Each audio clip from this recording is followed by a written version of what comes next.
Hello, my name is Ali, and welcome to my channel. We are back with Hakuoki Kyoto in Sanan's route. Let's go. Just then... Who is there? Oh my goodness. CG already. My gosh, Sanan. Oh, it's you, Yukimura. Why are you awake at this hour? Are you having trouble getting to bed? Oh. The shock of seeing him gave me a loss for words as he'd suddenly appeared in front of me. The white fabric of his uniform was coated in a dried, bloody mess, congealed and covering him even up to his mouth. Oh, I was just thinking about things, and I guess I lost track of time. It is practically dawn, and you should be getting as much rest as you can. We Furies will be turning in for the night soon as well.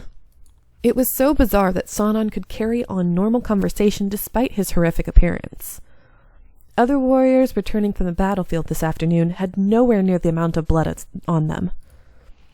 And upon seeing Sanan, I couldn't shake Heisuke's story, so I spoke up out in dire need for answers. Sanan, what's with all the blood? Oh, this? I didn't even notice. It looks like normal blood splatter to me. Toto disappeared tonight, so perhaps it was because I had to pick up his slack. Sanan's reply was nonchalant, as if the amount of blood on him was nothing out of the ordinary. But I wanted to know what was really going on. We are going to ask for a reason. I heard from Heisuke that you're murdering people, a lot of people, Sanan. That's why you're all covered in blood, right? But you did so because you had a good reason behind it, right? Sanan chuckled in response, and after wiping his mouth, he began to answer. Creepy. It's so weird that when there's a CG, the butterfly doesn't pop up. It's just confetti coming out of him. It's weird. It sounds like I worried you. I believe you have heard the reports of how our soldiers have performed during the day, yes? How our men can't seem to break through enemy lines? Well, the only group capable of doing so with regularity is ours, the Fury Corps. At long last, our powers are finally required. This is a tremendous opportunity for us to showcase what makes us so special. There is truly nothing better than this. So, we remain true to our cause. Perhaps a tad more than necessary. One can never be too careful. The calmness in Sanan's answer made him seem so rational that it almost justified his methods. If a warrior had the capacity to fight with more strength and power on the battlefield, then it's only natural to take advantage of it. But even then, knowing the loaded situation with the Furies, I still couldn't shake the bad feeling. Sanan, are you really feeling all right? Yes, I feel great. What I'd really wanted to ask was, don't you think it's a little strange for you to be covered in so much blood? But I couldn't get myself to ask him that. If that is all, then, I shall be on my way. Sanan smiled politely, and he walked off briskly. All I could do was watch as he left silently. I truly want to believe that Sanan was acting with the best of intentions out of pride. But I knew there was a chance Sanan was simply murdering out of an animalistic impulse. I just couldn't really convince myself otherwise. For whatever it was worth, though, I hated myself for looking at Sanan this way. This is war. There might have been nothing else that Sanan could do to justify his methods, let alone his existence. I suppose that I was beginning to realize what it really meant to be part of the Shinsengumi. Or at least, that's what I had hoped. Shaking the anxiety away was proving difficult. If Sanan's murderous tendencies were the side effects of becoming a Fury, what if he couldn't really subdue the feelings from the bloodlust after all? What if, in fact, he were being driven by it instead of overcoming it like he told us he did? The burden of these possibilities started eating away at me. As morning came, I'd awoken with the same stress. With the dawn came the sun, and with the sun came the sounds of cannon fire. However, it seemed as though the attack planned by the Fury Corps turned out to be successful. The Shinsengumi were able to attack an enemy encampment, and although many of our men were injured, we were able to do them some damage. Nagakira attempted to rile his men into action. Hey men, why the long face? The enemy's base is just right there. We're gonna blast through them this time, so everyone follow me. His attempts to cheer the men roused their spirits a bit, and he charged in front of the line. When afternoon had passed, one of the enemy cannons was pointed at our headquarters, with one of the cannonballs smashing right into it.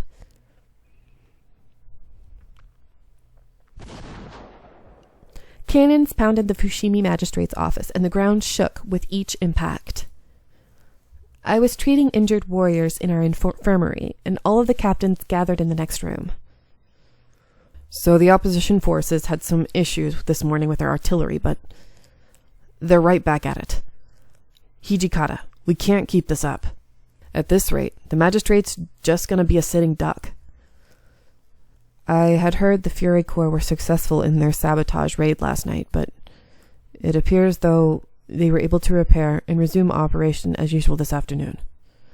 Currently, we are experiencing difficulty reaching anywhere near the enemy encampments. Then Shinpachi'll be... Hijikata bit his lip to the point that his face went pale, and he stood quietly. Boom. The sounds of cannon fire continued to echo in the background. Everyone expected Nagakira not to return. Then, out of nowhere... Yo guys, why is everyone looking like someone died? I just got back. Shinpachi? Everyone was bewildered to see Nagakira. Man, you really had me worried there. I hear the situation's pretty bleak out there. Yeah, it's nuts. Nagakira was covered in dirt, dust, and blood. I mixed those up, but oh well. Then he wiped his face with the back of his hand. Well, there's no way we're getting back into the enemy camp for the time being. I mean, if you're down to lose all your men, then sure, we could go for it. Commander, there's nothing else we can do. Please order the retreat. His brow furrowed, and he scowled furiously. Whoa, what's this? Where's this smoke coming from? The cannon must have set the building on fire. We need to get out of here or we're dead. Hijikata, we have to retreat. Even Nagakira's pleas seemed to fall on deaf ears. Toshi.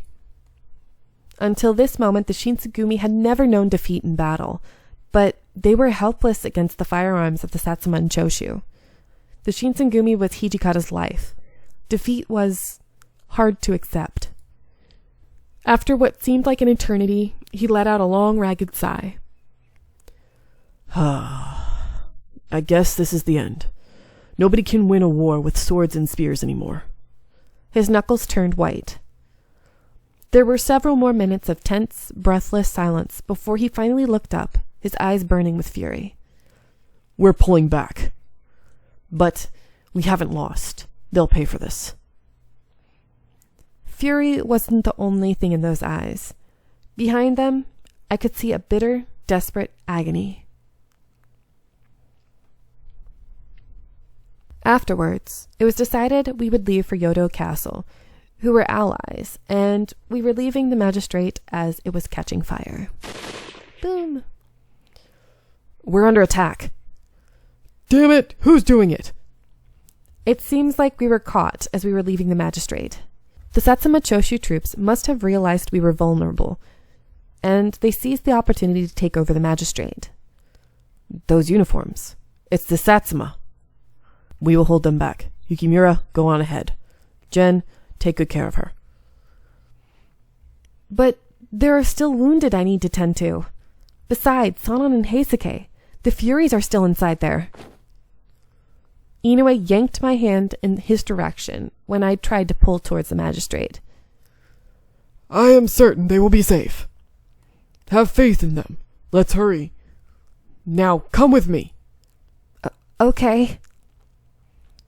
I was so concerned about the wounded soldiers in the triage, but I need to keep my faith in Sanan. Guilt washed over me as I ran away with Inoue pulling my arm. Whee! Yukimura, this way! Hurry! Hurry! If we go this way, oh...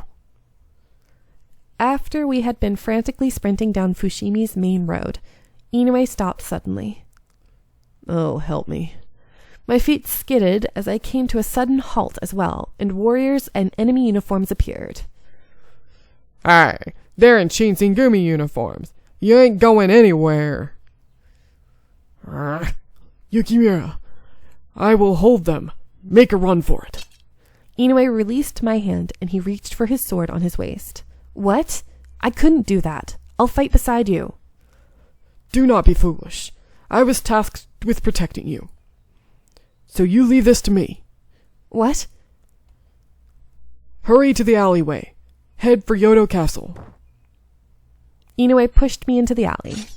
He unsheathed his sword in one majestic movement, and he charged towards the enemy. I'm Genzaburo Inoue, captain of the Shinsengumi 6th Division. En garde! Roar! As Inoue ran towards the troop, they calmly drew out their guns and got in the line. Prepare your weapons! Fire! The row of rifles fired at once, their bullets ripping through Inoue before he fell to the ground. Oh my god. Inoue! Inoue! I yearned to jump out to him, but someone grabbed my hand from behind and stopped me. Who is this? Let go of me! Is this supposed to be Sanan? I'm guessing. You mustn't go. Do you wish for his death to be in vain? As my anger grew from the mysterious interruption, I turned around. Oh, no, I'm not even close. Whoopsies! You're Kaoru? No, come with me. You should be able to reach the back entrance from here. I was still in shock, but she grabbed my hand and led me as we walked down. Wait, Inoue is... It's too late for him. Her cold words pierced through me like a dagger. In the moment, I was forced to accept Inoue's death. After all, I saw it happen before my eyes. Inoue was so kind, and he tried to let me escape.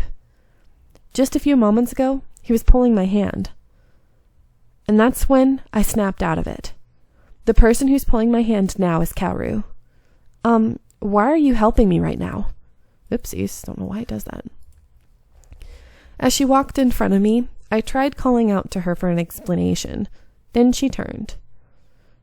See, I was confused from the chaos as I was trying to escape from where the fighting was. But then, I'd seen you running from the magistrate. Ever since I first saw you, it felt like we weren't mere strangers. Perhaps because people said we looked alike. This must be fate. Trust me, for now. Besides, the men from earlier wished for your safety above anything. Her words filled me with a little bit of courage. Inoue had sacrificed himself so I could escape. So I had to honor his wishes. I tightly gripped Kaoru's hand, and I nodded. I want to go to Kyoto Castle. Do you think you could show me the way? Kaoru nodded firmly, and we ran together, gripping each other's hands in the darkness. I wasn't sure how we'd found the strength to run. This way now. Hurry. There were several close encounters with the enemy, but I'd grabbed a hold of Kaoru's hand, and we ran. I'm going to let you guys go here. I hope you are enjoying, and I believe we're very, very close to the end of Sanan's route, which is crazy. So I hope you are enjoying, and I'll see you in the next one.